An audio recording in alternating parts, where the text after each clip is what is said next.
पाएगा इसके नाम। चलिए स्टार्ट करते हैं। जैसे कि यहाँ फर्स्ट क्वेश्चन आप सभी की स्क्रीन पर देखिए रहा, और आज की इस क्लास के अंदर मैं हिंदी के क्वेश्चन कवर करूँगा जो 2018-2019 यूपी पुलिस कांस्टेबल परीक्षा के प्रीवियस क्वेश्चन भी इंक्लूड किया हुआ हूँ, और कुछ क्वेश्चंस ऐसे हैं जो बेसिक क्वेश्चन हैं जो अधिकतम एग्जाम के अंदर बार बार रिपीट होते हैं और उसमें कभी कोई परिवर्तन नहीं होता। ठीक है, जैसे कि क्वेश्चन स्क्रीन पर लगा हुआ है, शब्द की सबसे छोटी इकाई क्या है। तो ये एक बेसिक क्वेश्चन है जो हिंदी का सबसे सिंपल क्वेश्चन भी कह सकते हैं और सबसे अधिक बार पूछे जाने वाले प्रश्न भी कह सकते हैं। ठीक है, तो अच्छे से क्लास समझिएगा। अगर अभी तक आप लोगों को नोट्स नहीं मिला जिसमें आप लोगों को जीके और हिंदी का कंप्लीट सिलेबस के अनुसार आप लोगों को नोट्स दिया गया है, तो आप लोग ले सकते हैं और फ्री ऑफ कॉस्ट रहेगा। इसका टेलीग्राम का लिंक मैंने डिस्क्रिप्शन में दिया हुआ है, या फिर जो वीडियो के स्टार्टिंग में नंबर है उस पर आप लोग मैसेज करके व्हाट्सअप ग्रुप भी ज्वाइन कर सकते हैं, जिसमें आपको गर्ल्स ग्रुप अलग होगा और बॉयज़ ग्रुप आपका अलग रहेगा। इन ग्रुप में आपको डिस्कशन वगैरह मिल जाएगा, ठीक है ना, और आपको कंप्लीट सिलेबस के अनुसार प्रैक्टिस भी कराई जाएगी। ठीक है, चलिए स्टार्ट कर लेते हैं। फर्स्ट क्वेश्चन में आपसे पूछ रहा है, शब्द की सबसे छोटी इकाई क्या कहलाती है। तो शब्द की सबसे छोटी इकाई वर्ण। ऑप्शंस आपका यहाँ पर बी सभी का राइट आंसर हो जाएगा, याद रखिएगा, इंपॉर्टेंट है। इसके बाद नेक्स्ट क्वेश्चन में आपसे पूछ रहा है, तपस्वी का स्त्रीलिंग रूप कौन सा होगा। तपस्वी शब्द जो है ये एक आपका पुल्लिंग शब्द है, ठीक है ना। अब इसका स्त्रीलिंग क्या होगा, अधिकतम पूछता है नेता का क्या होगा भैया, ठीक है, नेता का स्त्रीलिंग पुल्लिंग पूछता है। ठीक है, तो इस टाइप के क्वेश्चंस बनते हैं। तपस्वी का ऑप्शंस आपका ए तपस्विनी सभी का राइट आंसर हो जाएगा, ठीक है ना। इसके बाद यहाँ पर आपसे पूछा है, आचार्य का पुल्लिंग शब्द कौन सा होने वाला है, यानी आचार्य का पुल्लिंग शब्द इनमें से कौन सा होगा। तो आचार्य का होगा बेटा आपका आचार्य, ठीक है ना। ऑप्शंस आपका बी सभी का राइट आंसर। पुस्तक रखी है वाक्य में कौन सा वचन है, बोल रहे हैं पुस्तक रखी है। तो अगर देखिए यहाँ पे अगर मैं बात करूँगा 117, अगर कहता कि पुस्तकें रखी है तो पुस्तकें का होते हो जाता कि बहुत सारी पुस्तकें रखी है, यानी कि बहुवचन आ जाता, ठीक है। लेकिन इसमें बोल रहा है पुस्तक रखी है, तो पुस्तक का मतलब है कि एक पुस्तक रखी है, यानी कि एक वचन। राइट आंसर आपका ऑप्शन ए सभी का राइट आंसर यहाँ से हो जाएगा। इसके बाद चलिएगा नेक्स्ट क्वेश्चन की ओर। इसमें आपसे पूछ रहा है, शिक्षक ने पाठ पढ़ाया, इस किस कारक का प्रयोग किया गया है। शिक्षक ने पाठ पढ़ाया, तो देखिए इसमें अगर मैं यहाँ पे बात करूँगा 118 जो क्वेश्चंस हैं, कर्ता ने कर्म के, इस तरीके से मैंने आपको पूरा एक टेबल दिया हुआ है, और नहीं दिया तो दिया हुआ है, आप लोग टेलीग्राम में भी चेक कर सकते हैं, या मैं आज फिर रीसेंड उसको कर दूंगा। तो उसमें आपको 10 बार 5 6 7 8 बार क्या करना है कि एक ही बार आपको बोलना है वो, ठीक है ना। कर्ता ने कर्म के कारक के, इस तरीके से वो पूरा आप लाइन करेंगे तो आपको याद हो जाएगा। कर्ता ने, तो जिसमें ने आएगा उसमें कर्ता लगेगा, कारक कौन सा लगेगा, कर्ता कारक लगेगा। तो ऑप्शंस आपका यहाँ पे बी सभी का राइट आंसर हो जाएगा। इसके बाद आइएगा नेक्स्ट क्वेश्चन की ओर। इसमें आपसे पूछ रहे हैं, पुरुषवाचक सर्वनाम के कितने भेद होते हैं। जो पुरुषवाचक सर्वनाम, देखिए ये सिंपल क्वेश्चन है और ऐसा क्वेश्चन है कि एक अधिकतम पूछता भी है, और इससे सिंपल जब आप लोग कह सकते हैं सर्वनाम पढ़ेंगे तो सबसे पहले यही आएगा, सर्वनाम के कितने भेद है, किस किस सर्वनाम के कितने कितने भेद है, ये पूछता है। ठीक है, तो क्वेश्चन नंबर 119 में डायरेक्टली आंसर हो जाएगा, 3 होते हैं पुरुषवाचक सर्वनाम के भेद। कितने होते हैं, 3 भेद, राइट आंसर हो जाएगा। विशेषण के मुख्यतः कितने भेद होते हैं, तो ये पूछेगा डायरेक्टली। ये सिंपल है, सर्वनाम हो या आपका विशेषण हो, ठीक है ना, तो इन संज्ञाओं कितने प्रकार के हैं ये डायरेक्ट पूछता है। तो राइट आंसर विशेषण के मुख्यतः कितने भाग, कितने भेद होते हैं। 120 क्वेश्चंस पर आपका ऑप्शंस बी ये होते हैं 4 भाग। कितने होते हैं, 4 भाग। इसके बाद देखिए यहाँ पे देखेंगे, निम्नलिखित में से कौन सा विशेषण नहीं है, इनमें से कौन सा एक विशेषण नहीं है पूछ रहा है। तो 121 में देखिए, पथरीला ये बिल्कुल विशेषण है, नमकीन बिल्कुल है, बर्फीला बिल्कुल है, नमक नहीं है बेटा। राइट आंसर आपका डायरेक्टली ऑप्शंस यहाँ पर आपका डी सभी का सही आंसर हो जाएगा। चलिएगा नेक्स्ट क्वेश्चन की ओर।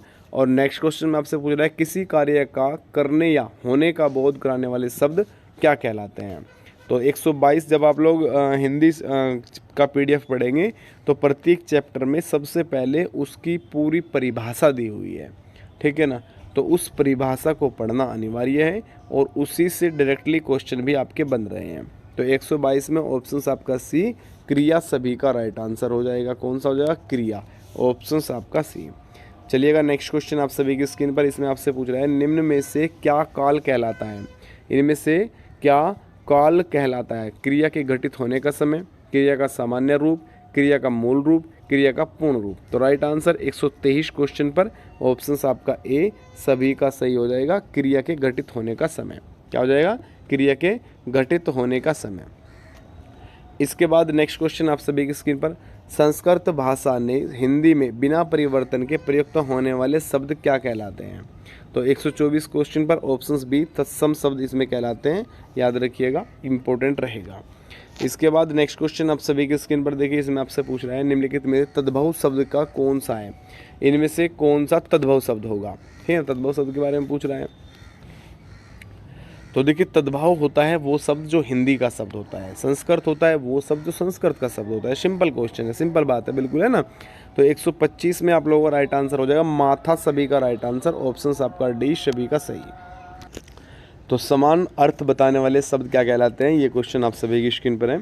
तो समान अर्थ यानी कि कह सकते हैं, देखिए आप लोग यहाँ पे पानी है, ठीक है ना, तो पानी के बाद आप लोग यहाँ पे जल हो जाएगा, ठीक है ना, नीर हो जाएगा, तो ये क्या रहेंगे? ये एक समान शब्द है, ठीक है ना, इसका मतलब भी वही है और इसका मतलब भी वही है और इसका मतलब भी वही है, तो क्या हो जाएंगे? राइट आंसर प्रियवाची, ऑप्शंस आपका यहाँ पर सी सभी का राइट। आग्रज का सही विलोम शब्द क्या होगा? आग्रज का क्या होता है?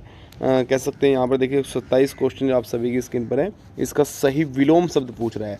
अधिकतम पूछता है कि अग्रज का मतलब क्या होता है या अग्रज इनमें से कौन सा होगा, ठीक है ना, यानी आगे वाला अग्रज। तो राइट आंसर यहाँ पर हो जाएगा छोटा, तो ऑप्शन आपका सी 27 सॉरी यहाँ पे आपका ए राइट आंसर हो, अनुज होगा, है ना, अग्रज का अनुज होगा, बिल्कुल, ऑप्शन आपका ए सभी का राइट आंसर होगा, आपका सी नहीं।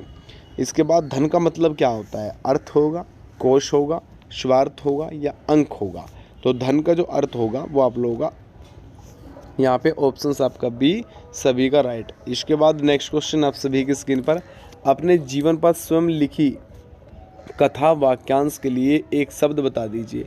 तो आत्मकथा क्या हो जाएगा? ऑप्शंस आपका यहाँ पर डी, ठीक है ना। अपने जीवन पर लिखी गई का मतलब होता है कि अपने ही ऊपर अपने जीवन काल को पूरा लिखना, उसे कहा जाता है आत्मकथा, यानी अपने आप अपनी ही लिखी गई कथा। तो ऑप्शंस आपका यहाँ पर डी सभी का राइट आंसर हो जाएगा।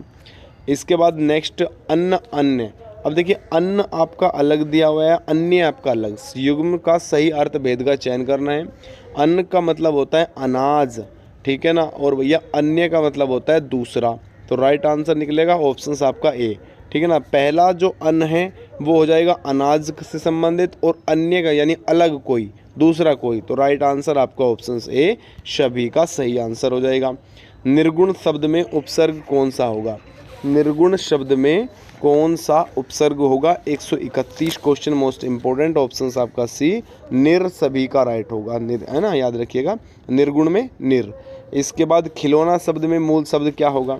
खिलौने का मूल शब्द, तो 132 में राइट आंसर हो जाएगा आप लोगों का खेल, खेल से संबंधित है, मनोरंजन से संबंधित है ना, तो ये चीज़ समझेगा।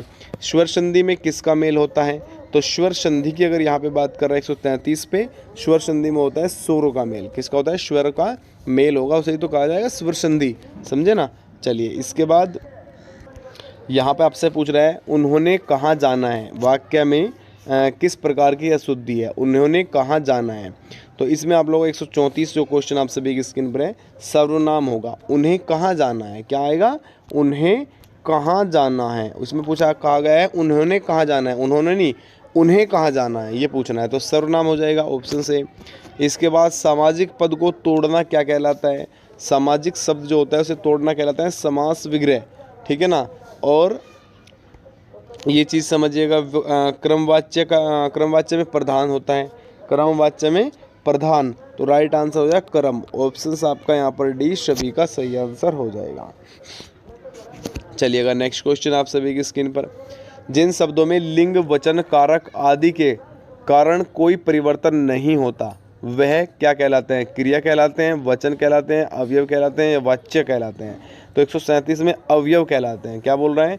जिन शब्दों में लिंग, वचन, कारक आदि के कारण कोई भी परिवर्तन नहीं होता, तो अवयव कहलाएगा, राइट आंसर आपका यहाँ पर ऑप्शन आपका सी सभी का। इसके बाद देखिए प्रश्नवाचक चिन्ह दिया हुआ है और इसमें पूछ रहा है कि इस विराम चिन्ह का नाम क्या है? तो जब जहाँ भी ये मिल जाए ये समझना कि वो प्रश्न पूछ रहा है, वो क्वेश्चन कर रहा है आप लोगों से, है ना। जैसे कि कह सकते हैं कि पूरा क्वेश्चन दे करके लास्ट में ये अगर आप लोगों को विराम चिन्ह लगेगा तो समझ जाना कि क्वेश्चन की बात कर रहा है। राम कहाँ गया है, लास्ट में मिलेगा राम कहाँ गया है, है ना, तो लास्ट में ये वाला चिन्ह मिलेगा। तो ये समझ जाना कि विराम आपका प्रश्नवाचक है। सही आंसर आपका ऑप्शंस भी अधिकतम पूर्ण विराम, अर्धविराम और आपका कोष्टक वगैरह तो कभी इतना पूछा नहीं, लेकिन ये इंपॉर्टेंट है जो आप लोग सबसे ज़्यादा क्या होता है कि पूर्ण विराम में आएगा। पूर्ण विराम कैसे होगा जी, ये पूछ रहा है। अर्धविराम कैसे होगा जी, ये पूछ रहा है। तो ये चीज़ें पूछता है। चलिए इसके बाद मुहावरे अपना सामान्य अर्थ देकर अर्थ प्रकट करते हैं, विशेष से विपरीत, असामान्य, पर्याय। तो ये करते हैं विशेष्य। मुहावरे क्या करते हैं, अपना सामान्य अर्थ देकर एक विशेष अर्थ प्रकट करते हैं, ठीक है ना। तो ये चीज़ इंपॉर्टेंट। इसके बाद आइएगा नेक्स्ट क्वेश्चन की ओर। एक पंथ दो काज, लोकोक्ति का अर्थ इनमें से क्या होगा। एक पंथ, एक जगह पर जा रहे हैं, समझो कि आप लोग किसी इस यहाँ पे जाना है, ठीक है ना। एक बंदा यहाँ से आएगा, एक बंदा यहाँ से आएगा, रोड ये है। तो यानी कि कह सकते कि यहाँ से आते ही ऐसे सामान दे दे कि आप पहुँचा दो, तो कह सकते हैं क्या होगा, यहाँ पर आप लोगों का डायरेक्टली राइट आंसर हो जाएगा ऑप्शंस आपका ए। क्या हो जाएगा, ऑप्शंस आपका यहाँ पर ए सभी का राइट आंसर, सॉरी ए नहीं होगा भैया, एक ही काम से दो लाभ। हाँ बिल्कुल, आपका डी राइट आंसर होगा। कौन सा होगा, डी। क्या बोल रहा है, एक ही काम से दो लाभ होना। एक ही जगह जाने वाले थे, दोनों ने एक ही काम कर लिया, एक को दे दिया कि तुम्हें पहुँचा दो, ठीक है। तो राइट आंसर डी। हास्य रस का अस्थायी भाव क्या होता है। हास्य रस का अस्थायी भाव होता है हास्य, ऑप्शंस आपका ए, ठीक है ना। वीर रस का क्या होता है ये बताइए। वीर रस का अस्थायी भाव क्या होगा ये बताना है आप लोगों को। इसके बाद कुंडलिया छंद में कितने चरण होते हैं, आपसे अलग अलग पूछेगा। छंद आपसे अलग अलग पूछ सकता है। तो राइट आंसर हो जाएगा 6, जबकि कितना हो जाएंगे 6, ऑप्शंस आपका बी। वर्णों की एक से अधिक बार आवृत्ति अलंकार में होती है, उपमा अलंकार में, रूपक में, अनुप्रास में या श्लेष में। 43 क्वेश्चन ऑप्शन सी अनुप्रास अलंकार के अंदर, ठीक है। और उसके बाद देखिए 144 से 48 तक एक पैराग्राफ आपको दिया हुआ है। मोबाइल फ़ोन के एक अनेक लाभ है, मोबाइल फेरने वगैरह, ये पूरा जो पहरा देगा उससे क्वेश्चन निकालना होता है, ठीक है ना। बाकी इस पहरे को कैसे कवर करना है वो मैं एग्ज़ाम से 15-20 दिन पहले एक PDF के रूप में, एक ही क्लास के रूप में आपको प्रैक्टिस करा के बिल्कुल आप लोगों को कंप्लीट करा दूंगा, ठीक है। 44 से 48 का मतलब है कि यहाँ पे आप लोग कह सकते हैं कि 4 क्वेश्चन तक आते हैं। 4 क्वेश्चन यानी 8 नंबर आपके पहरे से आते हैं।